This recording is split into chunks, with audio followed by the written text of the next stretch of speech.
I had served the Duke of Silverholt for 11 years before I ever heard him laugh, and when it finally happened, I nearly dropped the tray. That is the sort of thing you remember about a man like Julian Ashworth. Not the day he inherited, not the day the black-edged letters came from the Admiralty about his elder brother, but the single ordinary afternoon a sound came out of him that no one in that house had heard since his wife went into the sea. I was a footman then, not much more than a boy grown into a coat too fine for me, and I loved him the way you love a wounded creature you have fed through a hard winter carefully, and without expecting thanks. This is the truth of what happened at Silverholt, as I saw it, and I mean to tell it properly, because the village still gets it wrong. I ought to say plainly why a man in my position should care so much for the happiness of his master. My own father had been under gardener at Silverholt, and I was born in the gatehouse and had known no other roof my whole life. Julian Ashworth had been kind to me since we were boys together in everything but station, he the heir, learning Latin in the schoolroom, and I the gardener's son, learning to graft roses below the terrace. And he had always found his way down of an afternoon to sit with me, only for the company, which he did not then have so very much of. When his father died and he came into the title far younger than any man ought to bear such weight, he asked me to come up to the house as his footman, over older and better trained men, and I never forgot the debt of it, nor the plain warmth of the boy he had been before grief wore him down into the shuttered man Milbrace feared. I tell you this only so you will understand. When I say I loved him, I mean I had watched him laughing among the roses at 11 years old, and I never once stopped hoping to see that boy again in his face. They called him the Amber Duke, not for any warmth in him. There was precious little warmth in him those years, but for his eyes, which were a strange gold-brown color, like whiskey held up to a lamp, and for the ring he never removed, a great amber stone set in old gold that had been his father's and his father's before that. The village of Milbrace, huddled below our cliffs with its fishing boats and its gray chapel, had another name for him, one they never said in front of the house, but that reached my ears easily enough in the tavern. They called him Cursed. 2 winters before my story begins, his young Duchess, Eleanor, had gone out in a small boat beneath our lighthouse in weather she ought not to have braved, and the sea had not given her back until 3 days later, on the rocks below Gull Point. The Duke had been away in London settling his brother's affairs when it happened. He came home to a house in mourning and a wife already buried, and something in him simply closed, like a door pulled to in a wind. After that, he did not go down to Milbrace, and Milbrace did not come up to Silverholt. The fishermen crossed themselves when they saw the house lights from their boats. The old women said the lighthouse keeper had seen him walking the cliff path at all hours, a black shape against the gray, and that no good came of a man who courted grief the way other men courted a second wife. I will say this plainly because it matters to what came after. None of it was true in the way they meant it. He was not cursed. He was not haunted. He was only a man who had loved his wife very much and had not been given the mercy of saying goodbye to her, and grief like that does not always look like weeping. Sometimes it looks like silence. Sometimes it looks like a man who dismisses 3 housekeepers in a year because he cannot bear anyone rearranging the rooms his wife once ordered. I do not say this to excuse how strange the house had grown, only to explain it. We rose at the same hour every morning and went to our tasks in the same order every day, because order was the one thing left that did not remind him of what he had lost. I laid his breakfast at 7, and it went cold at 9. The younger maids feared him the way girls fear silence rather than cruelty. He never once raised his voice in 11 years, which the village would have found hard to credit of a man they called Cursed. He had no temper. He had only a great, careful stillness, like a house shuttered against a storm long past and never told to stop expecting another. I used to bring him his letters and watch him set aside, unopened, any that bore a hand he did not know, and I understood that he had simply run out of room for anything new. 2 years is a long time to keep a door shut. By the time this story starts, I believe even he had begun to forget he was the one holding it closed. I tell you all this so you will understand what it meant, that October morning, when Miss Wren Calloway walked straight up our drive as if Silverholt were an ordinary house and knocked on the door as if the Duke were an ordinary man. I answered it myself, being nearest the hall. She stood on the step in a gray wool cloak gone soft at the seams, her dark hair pinned back plainly, a covered basket over one arm, and an expression of such calm purpose that for a moment I forgot to ask her business. "I am the schoolmistress at Millbrace," she said, before I could speak. "One of my pupils, Davy Fenwick, tells me his father's boat went down near your lighthouse last week, and the crew lost everything but their lives. I understand His Grace keeps a store of blankets and oilskins against the winter. I have come to ask for some of them, for the Fenwick children have none." I had never, in 11 years, heard anyone speak of the household stores as though they were a plain matter of arithmetic rather than a thing to be approached sideways, with apology, the way the tenants did when they came begging a rent extension. I told her I would ask, and that she had better wait in the small parlor rather than the drive, as the wind was coming up.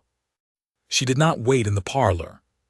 When I came back down from the Duke's study, where I had found him, as ever, at his desk, with a ledger open before him that I do not believe he had read a word of in an hour, she was standing in the hall studying the portrait of the old Duke and Duchess, hands folded, entirely unhurried, as though she had all the patience in the world and no notion that she was standing in a house half the village believed was cursed.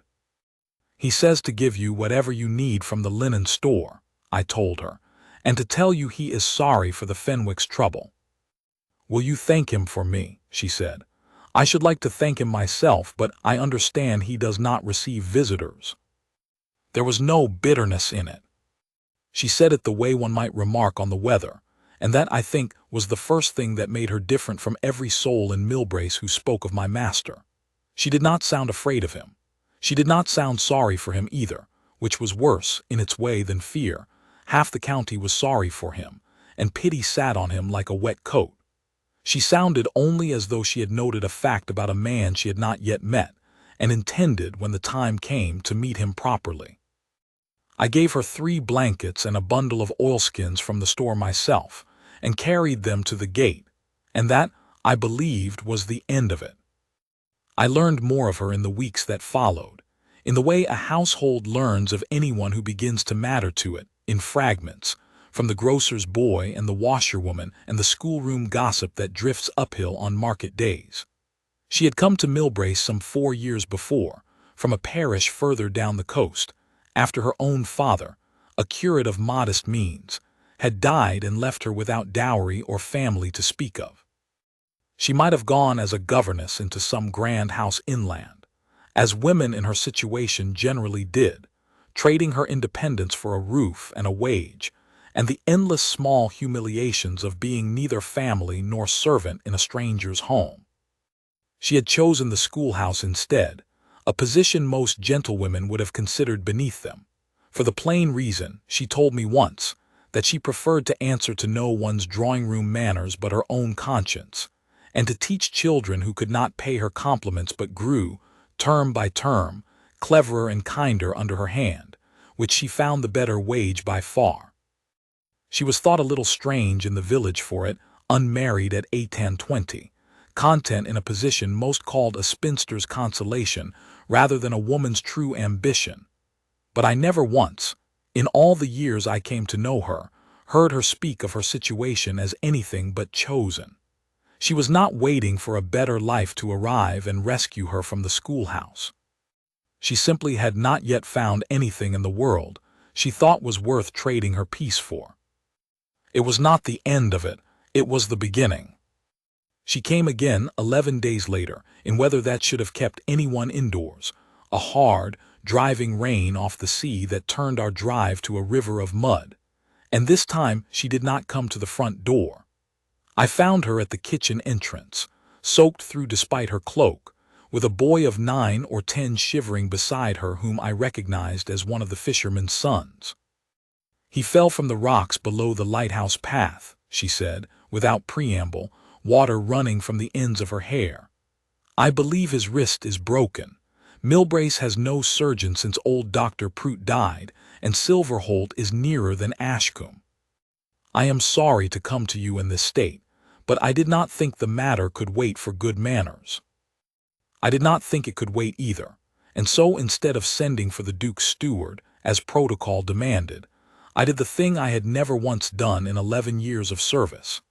I went straight up the stairs and knocked on the study door, and told my master there was an injured child in his kitchen and no doctor nearer than 2 hours' ride. He looked up at me as though I had spoken a foreign language. "Send for the surgeon at Ashcombe," he said. "There is no time for that, your grace, if you will forgive me.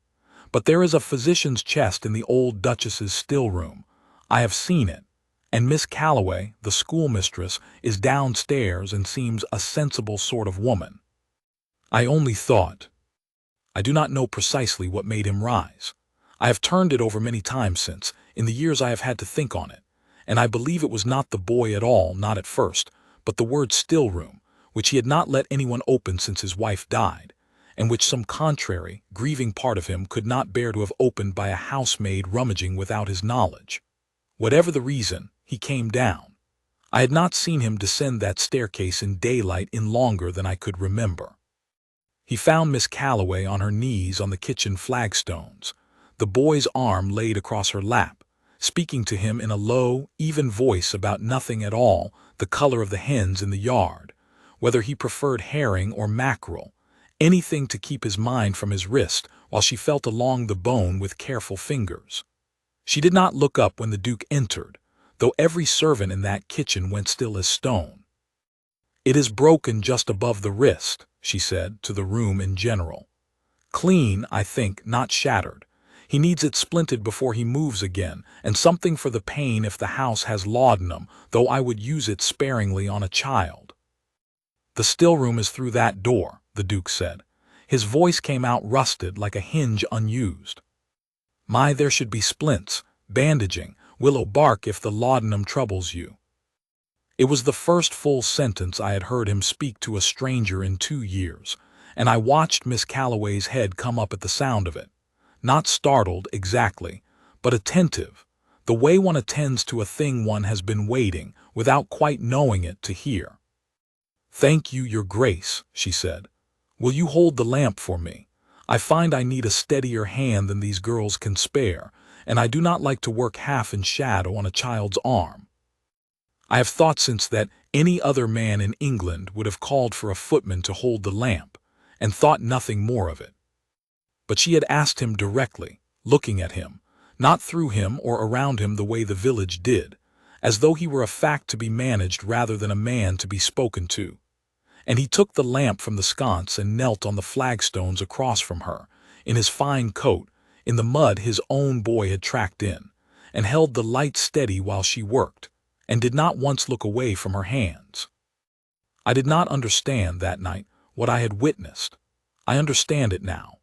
It was the first time since his wife's death that anyone had asked the Amber Duke to be useful, rather than to be managed, or mourned, or avoided, and something in him had leaned toward the asking the way a man half-frozen leans toward a fire he is still afraid to trust. After that, Miss Calloway came to Silverholt with a frequency that would have scandalized Milbrace, had Milbrace known the particulars, though in truth the particulars were entirely proper, and rather dull to anyone but me, who watched them unfold at close range, and understood what they cost each of the 2 people involved. She came to fetch medicines for her pupils' families. She came once to ask whether the estate might spare a few days' work for the Fenwick boy's older brother, who had no employment since the boat went down. She came twice, simply to return a book, a slim volume of poems the Duke had, without any ceremony that I witnessed, sent down to the schoolhouse by my hand, tucked inside a basket of apples with no note at all. I carried a good many of these unspoken messages between them, in those weeks, and I confess I came to enjoy the office more than any other duty in that house. I would bring her the book, or the basket, or word that His Grace thought the roof of the schoolhouse wanted mending before winter and had already sent men to see to it. And I would watch her face when she understood what had prompted the kindness, and I would carry back to Him, though He never once asked me outright, small unguarded things she had said, that the children had liked the poems, that she thought his roofers very fine workmen, that she hoped his hand was well, after he had burned it lighting the still-room lamp for her that first night. He always received these reports the same way, with a stillness that was not indifference, though a stranger might have mistaken it for such. I had learned, over 11 years, to read the difference between the silence of a man who has stopped listening and the silence of a man listening so hard he dares not move. It was the second kind always when I spoke of her. "She is not afraid of you," I said to him once, more boldly than a footman ought, on an evening when he had asked carelessly, or trying to sound careless, whether the schoolmistress had said anything of the harvest supper Milbrace held every year and never once invited Silverholt to attend. "Half the county is afraid of me," he said. "It would be strange if one schoolmistress were not." "She is not most of the county, your Grace." He was quiet a long moment, turning his father's ring around and around on his finger, a habit he had when his mind was elsewhere, or, I had begun to suspect, when his mind was very much not elsewhere and he wished it were. "No," he said at last, "she is not."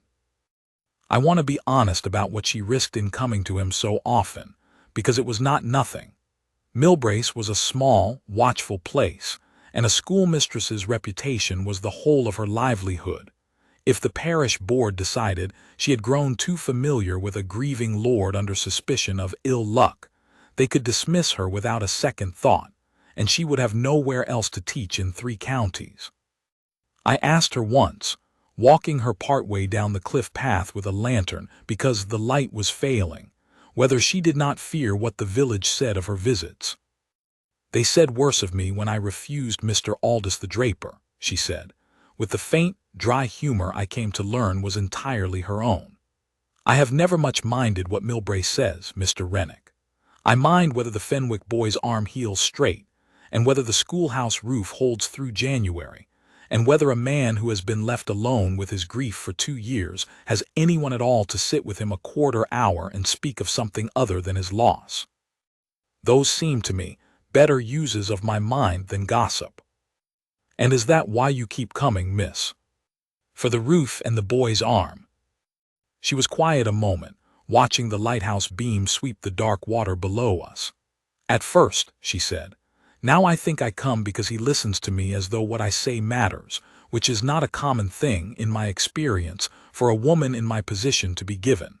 And because I do not believe, Mr. Rennick, that grief so deep it frightens a whole village is a curse at all. I think it is only love with nowhere left to go. It seemed to me a shame to leave it standing in an empty house with no one to receive it." I did not tell the Duke she had said that. Some things are not mine to carry between 2 people. They must be said, eventually, mouth to mouth, or not said at all. But I carried the shape of it in my own chest for a long while after, and I believed from that evening that whatever was growing between them would either come to something, or break both their hearts trying. There was an evening in the middle of that autumn when the Duke did a thing so unlike himself that the whole staff spoke of it for a week after. He asked Miss Calloway to dine at Silverholt, not in the kitchen over an injured child's arm, nor in a doorway with baskets exchanged, but properly at the long table in the dining hall that had not been laid for a guest since his wife died. I was the one who carried the invitation down myself, written in his own hand rather than dictated to a secretary, and I confess I stood a moment too long at the schoolhouse gate reading his careful, formal phrases, and understanding, beneath the formality, how much courage such an ordinary act had cost a man who had shut his doors to the world for 2 years. She came in her best gown, plainer than anything Silverholt's guests in better years would have thought fit for dinner, and she neither apologized for it nor remarked on it. which I think was precisely why he could not stop glancing at her, entirely herself, unbothered by chandeliers or silver she had not been raised to. The talk was halting at first, as talk is between two people unused to being asked what they think rather than what they require. But by the second course they had found an ease I had not seen in that room in years, speaking of the schoolhouse children, of a book of maps he had inherited that she confessed she coveted, of the village's strange belief that a lighthouse built too near a graveyard brought sailors bad luck, which she meant to preach against from the pulpit if the vicar would ever let her. "You are not at all what the village believes you to be," she told him over the last course, with the plain directness that was entirely her own. "They believe you cold. I have never once seen you be anything but careful, which is not the same thing at all, though I think grief has taught you to let people mistake one for the other, because it costs you less to be thought cold than to be thought grieving." He set down his glass very slowly, as though her words required the whole of his attention to receive properly. "No one has said that to me before," he said.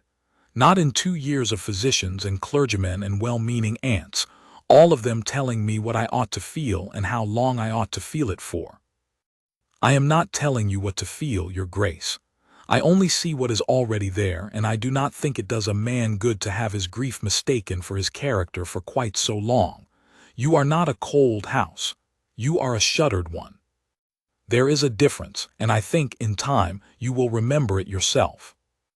I do not believe he answered her in words that night, but I saw, carrying away the last of the dishes, that he had not touched his wine after she spoke, only sat watching her with an attention so complete it seemed almost to embarrass him, as though he had forgotten, in 2 years of solitude, that a person could look at him and see something worth the looking. There was one day, near the end of October, that I have never spoken of to anyone until now, because it did not seem mine to tell. It was the anniversary of the day they had pulled the old Duchess from the rocks below Gull Point, and every year on that date the household moved through the house like mourners at a fresh grave, though the grave itself was 2 years cold. The Duke did not come down from his rooms at all that day. He took no breakfast, no dinner, and when I brought a tray up in the evening out of simple stubbornness, he did not answer my knock, and I set it outside the door as I had done every year before, and went back downstairs with the particular helplessness of a man who loves his master and can do nothing at all to ease him. I did not expect Miss Calloway. She had not been told what day it was, I am certain of that, for I had told no one in the village, out of some instinct that the date belonged to the house alone, and yet she came up the drive that evening all the same, in the blue dusk, with no basket and no errand. Only her cloak and a small covered dish she said was a barley soup her grandmother used to make for grief, for no reason anyone could ever explain, except that it seemed to help. I told her as gently as I knew how that His Grace was not receiving that evening, that it was a difficult day in this house, and she only nodded, as though she had half suspected as much from the black wreath still hung, out of old habit, on the still-room door.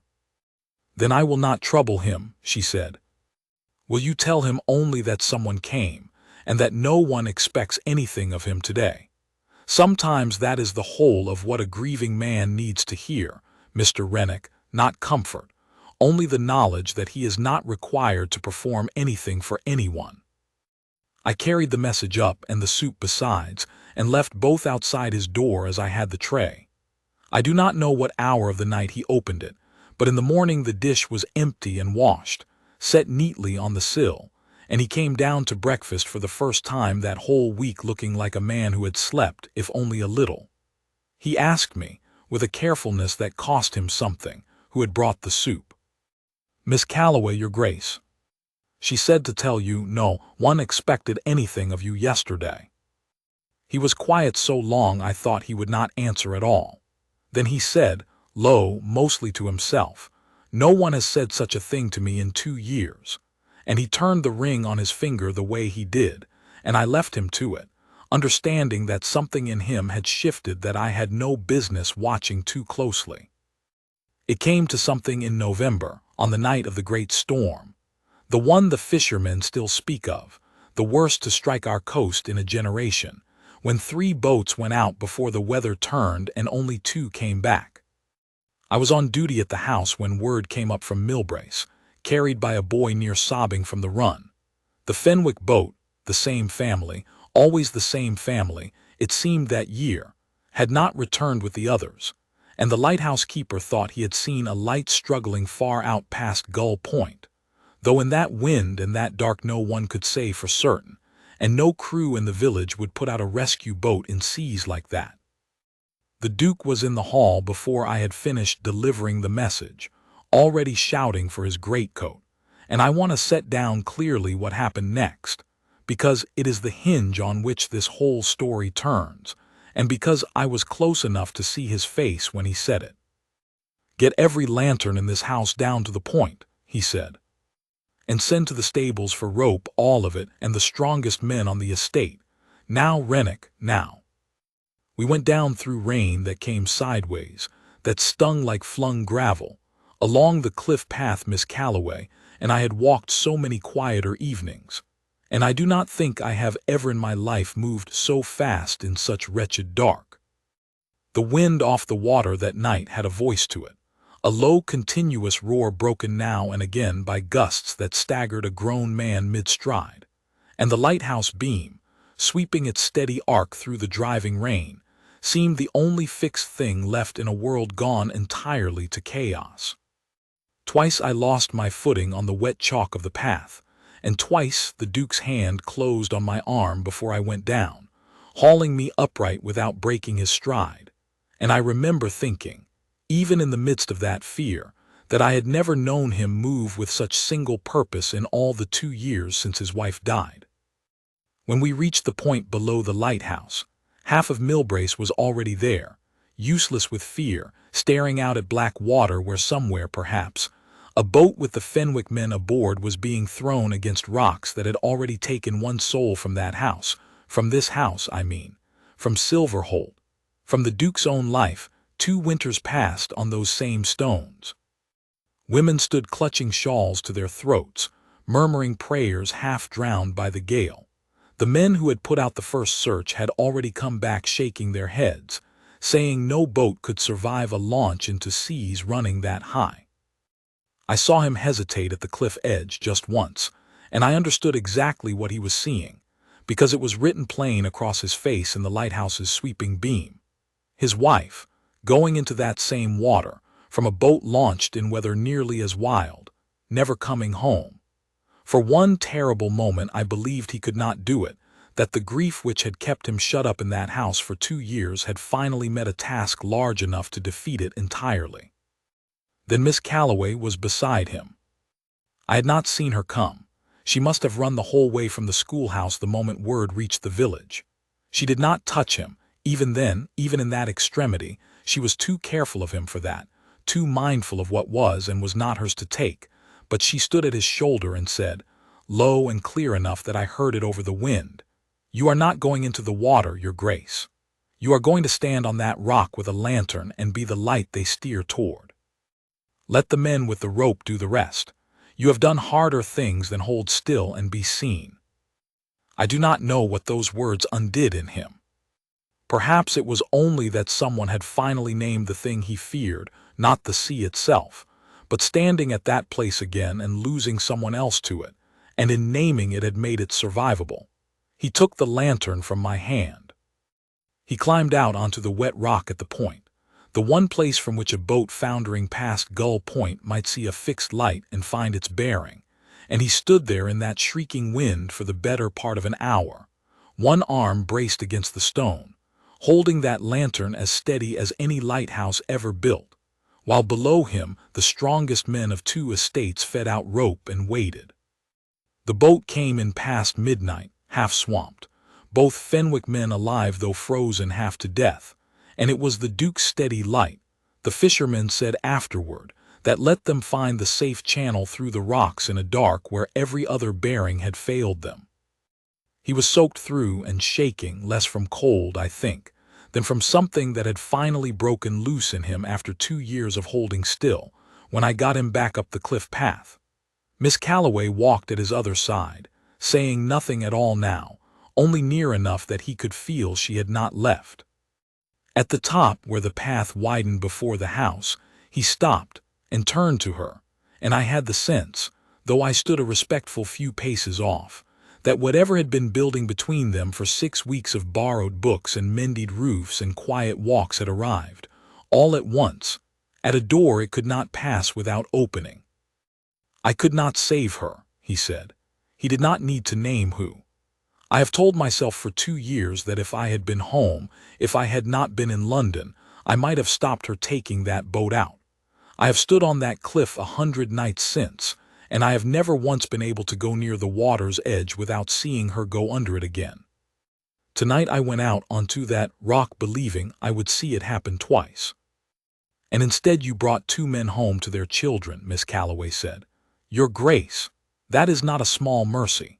That is the whole of what any of us can do with grief that has nowhere to go. We can let it make us hard, or we can let it make us the kind of man who stands on a rock in a storm for strangers. You chose the second. I do not think that is a curse. I think that is the bravest thing I have ever watched a man do." "Everyone in that village believes I am cursed," he said, and there was something raw in it, some old wound finally spoken aloud. "That my house is unlucky. That grief like mine poisons whatever it touches. I have believed it myself some nights." "I have never believed it," she said. "Not the first day I came to your door for blankets, and not tonight, standing on that rock watching you hold a light steady for men who would not have thanked you for it if you had failed. I think you have spent 2 years being looked at as a misfortune, Your Grace, when what you have needed this whole time was only to be looked at, truly looked at and seen." I saw his hand move then, the one still holding the spent lantern, and I saw him look down at her upturned face in the last gray light before dawn, rain-soaked and steady and entirely unafraid, and I understood that I was witnessing the exact moment a door long shut finally swung open on its hinge. "You have been looking at me for 6 weeks, Miss Calloway," he said low. "I confess I have counted every time." "Then perhaps," she said, "you might stop counting, Your Grace, and simply let me stay." He did not answer her in words. He reached out slowly, as a man reaches towards something he has been told for 2 years he has no right to want, and laid his hand over hers where it rested on the stone wall beside them, and she did not pull away, and neither of them moved for a long moment, standing in the thin gray light with the storm finally spending itself out over the water below. 2 people who had each carried a great weight alone and had just, without quite meaning to, set half of it down. I will not pretend the whole of Millbrace changed its mind about Silverholt overnight, because villages are slow creatures and superstition dies harder than most other things.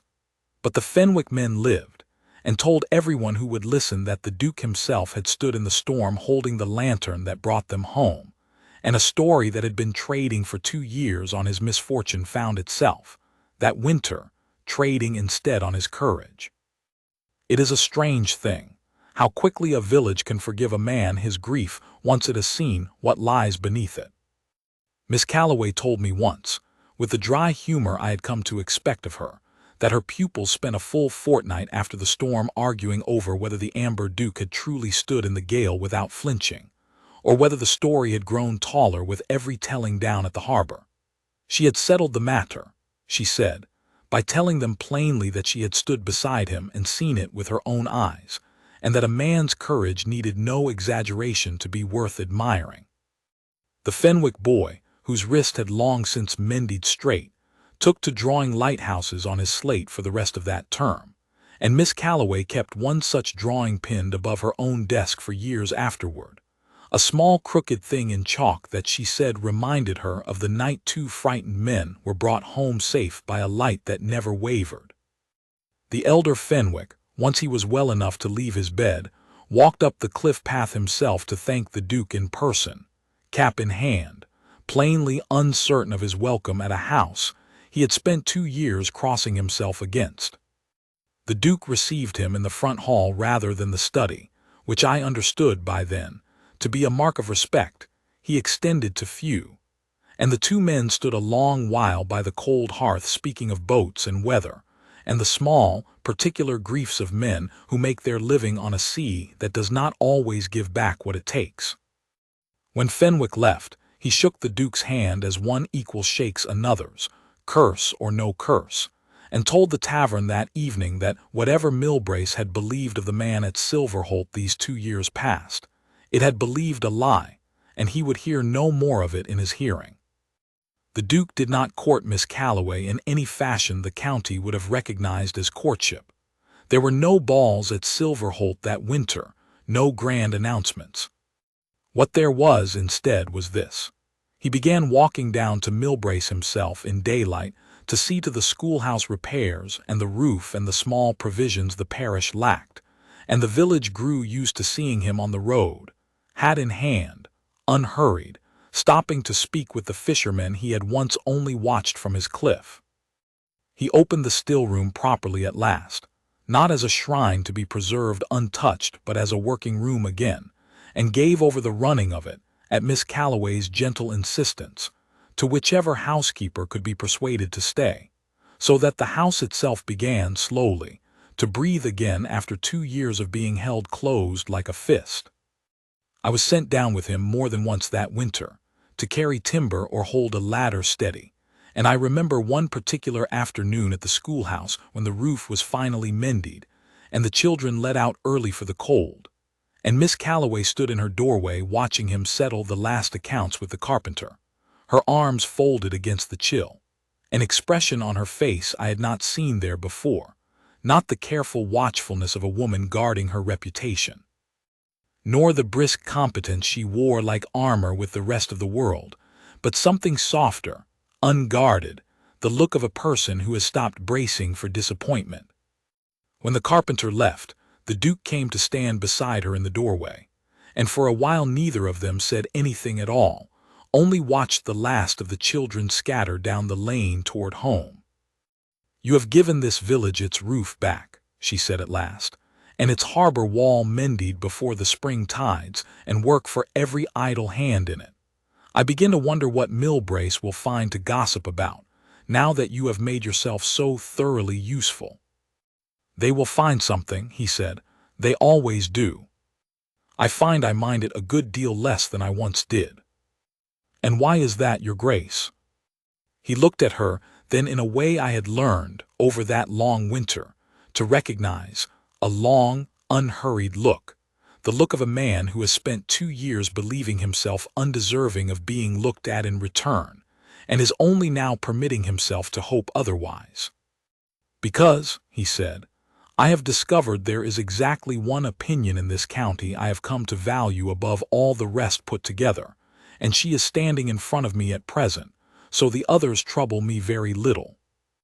I saw the color rise in her face, plain even in that gray afternoon light, and I saw her hand move, very slightly, toward his sleeve and stop, and I understood that whatever restraint had governed them both through that long courting winter, her mindfulness of what was not yet hers to claim, his old fear of wanting anything the sea might take from him again, had worn thin enough by then that only time, and not feeling, stood between them.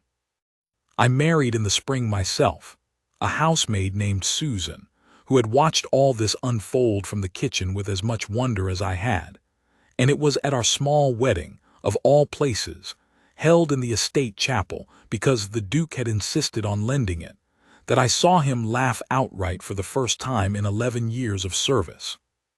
Miss Calloway had said something to him. I never learned what, some dry remark of the kind she was given to, and it caught him entirely by surprise, and the sound that came out of him was rusty and startled and utterly unguarded, and half the room turned to stare because none of us, save perhaps her, had ever heard it before. They married themselves that same autumn, quietly, in the same small chapel, with the Fenwick children scrubbed and solemn in the second pew, and half of Milbrace crowded at the back despite the family's wish for a small affair, because by then the village had claimed the match as its own and would not be kept from witnessing it. I stood near the door in my best coat, and I watched the Duke of Silverholt, the Amber Duke, though no one in Milbrace called him cursed any more, Not after that storm, not after the winter that followed it. Watch his bride come up the aisle in a plain gray gown she had chosen herself over anything finer, and I have never, before or since, seen a man's face so entirely undone by tenderness. The old vicar, who had buried the first duchess and had not expected, by his own admission, to ever marry this particular duke to anyone, stumbled once over his words and had to stop and collect himself, and no one in that chapel thought less of him for it, for there was not a dry eye among the fishermen at the back. Hard men who had gone to sea their whole lives and wept without shame at the sight of the man, who had once stood on a rock in a storm for their sons, now standing at an altar for his own life's second chance.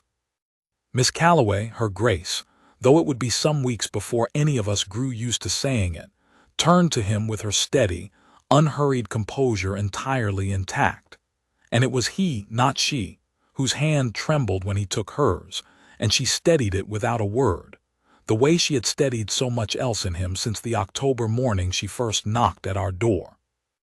I stayed at Silverholt another 20 years after that, long enough to see their children grow, long enough to see the still room become, in time, an ordinary busy room full of ordinary busy life, no longer a locked door but a place where a household breathed easily again. The portrait of the first duchess still hung in the hall, for the new duchess would not have it taken down, saying only that a house should hold room for all the people who had loved it, living and gone, and that she had no fear of a woman she had never met and no wish to erase her from the walls her husband had grown up beneath.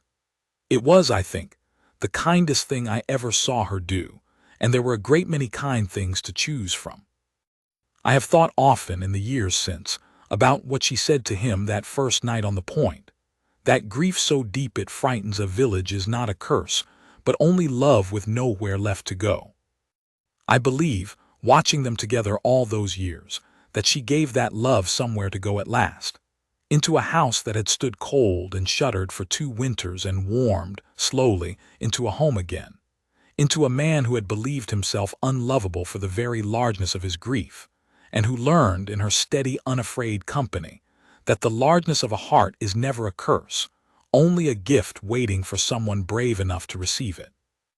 The village children took to calling the lighthouse walk the Duchess's path, for she never stopped keeping her school in the years that followed, refusing every suggestion that a duchess ought not to teach, and she was often seen still walking up from Millbrace of an evening with a basket over her arm, though now the Duke was as likely to be found walking down to meet her halfway, hat in hand, entirely unhurried, a man with nowhere else in the world he would rather be. I was there the evening, many years on, when their eldest daughter asked her father why the village had once called him cursed, and I watched him take his wife's hand across the supper table, unthinking, the way a man reaches for a thing that has simply always been there for him to hold. "I was never cursed, my love," he told her, with his wife's steady eyes on him and no shadow left at all in his own. "I was only waiting, without knowing it, for your mother to walk up to my door and refuse to be afraid of me. Everything good in this house began the day she did. I have served in that household the whole of my working life, and I have seen a great many things worth remembering, but I have never seen anything so plainly, quietly happy as the Amber Duke of Silverholt, sitting at his own table in the home he had once believed too grief-stricken to hold joy, cherished at last exactly as he was, by the one woman who had never once needed him to be anything else.